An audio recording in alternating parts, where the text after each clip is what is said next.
सभी YouTube family को राधे राधे, जय श्री राम, जय माता जी। एक जने का गीत गाओ जाते अच्छा लगे थे, लाइव करना, कमेंट करना, शेयर करना। सभी को राधे राधे, जय श्री राम।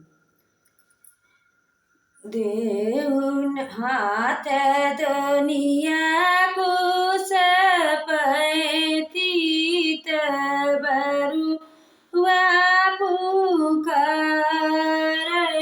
हरे के ही गया के मालिक जनेउआ पहिरावै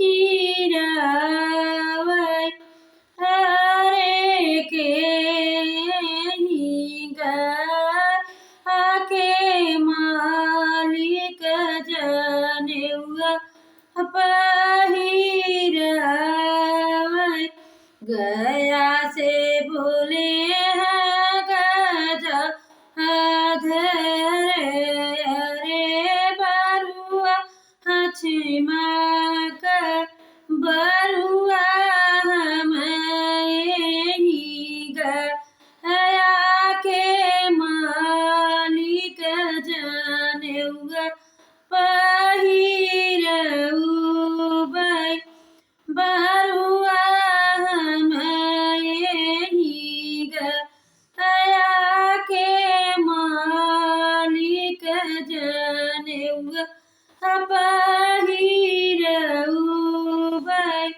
हाथ दुनिया को सपैती तबरुआ पुकारै हरे के ही काशी के मालिक जनेउआ पहिरावै। काशी से बोले विश्वनाथ बाबा रे बरुआ छिमा का बरुआ काशी के मालिक जनेउआ पहिरउबै। हाथ दुनिया को सपैती तबरुआ पुकारै हरे के हिया जोधिया के मालिक जनेउआ पहिरावै। अयोध्या से बोले श्री राम चंद्र रे बरुआ छिमा का बरुआ अयोध्या के मालिक जनेउआ पहिरउबै। हाथ दुनिया को सपैती बरुआ पुकारै हरे के ही वृंदावन के मालिक जनेउआ पहिरावै। वृंदावन से बोले किशन कन्हैया हाथ रे बरुआ क्षमा कर बरुआ वृंदावन के मालिक जनेउआ पहिरउबै। हाथ दुनिया को सपैती तबरुआ पुकारै हरे के ही महावीर के मालिक जनेउआ पहिरावै। महावीर से बोले हनुमान स्वामी रे बरुआ क्षमा कर बरुआ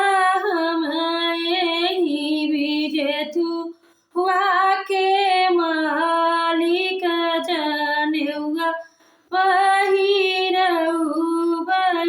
हाथ दोनिया कुश पैती बरुआ पुकार अरे के यही चौकिया के मालिक जनेउआ पहिरावै चौकिया से बोली है शीतला मैया रे बरुआ चमक बरुआ हम यही चौकिया के मालिक जनेउआ पहिरउबै हाथ दोनिया कुश पैती बरुआ पुकारै अरे के विंध्याचल के मालिक जनेउआ पहिरावै विंध्याचल से बोली विंध्यवासिनी मैया रे बरुआ चमक बरुआ हम यही विंध्याचल के मालिक जनेउआ पहिरउबै। सभी को राधे राधे, जय श्री राम। अच्छा लगे तो लाइक करना, कमेंट करना, शेयर करना। जय श्री राम।